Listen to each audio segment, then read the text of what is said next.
1 अप्रैल 2026। इस तारीख को अभी से याद रख लीजिए, क्योंकि इस दिन से ओटीपी डालने का तरीका, यूपीआई पेमेंट करने का तरीका और बैंक अकाउंट की सिक्योरिटी में काफी बदलाव देखने को मिल सकते हैं। सबसे पहला बदलाव है डायनेमिक 2 फैक्टर ऑथेंटिकेशन। इसका मतलब है अब हर पेमेंट को सिस्टम चेक करेगा कि पेमेंट कहाँ से हो रही है, किस मोबाइल से हो रही है और क्या ये ट्रांजैक्शन आप ही कर रहे हैं या कोई और। मान लीजिए आप रोज दिल्ली से पेमेंट करते हैं और अचानक किसी दिन मुंबई से पेमेंट अटेम्प्ट होती है, तो बैंक तुरंत आपके फोन पर अलर्ट भेजेगा। आपके अप्रूवल के बाद ही पेमेंट आगे बढ़ेगी, वरना ट्रांजैक्शन रुक जाएगी। दूसरा बदलाव बैंकिंग एप्स की सिक्योरिटी से जुड़ा है।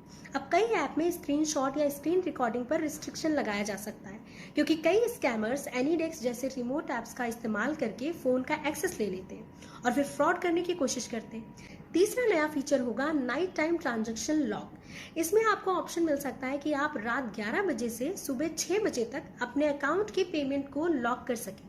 अगर किसी को आपका पासवर्ड पता भी चल जाएगा तो भी वो उस समय ट्रांजैक्शन नहीं कर पाएगा।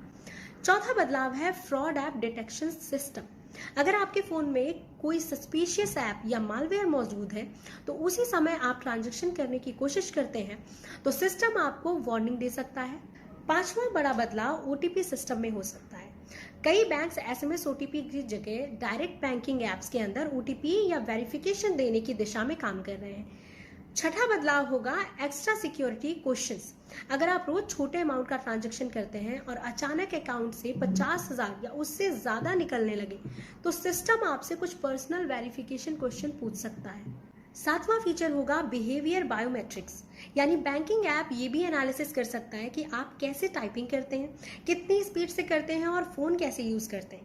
अगर पैटर्न अलग लगे तो ट्रांजैक्शन टेम्परेरीली ब्लॉक हो सकता है।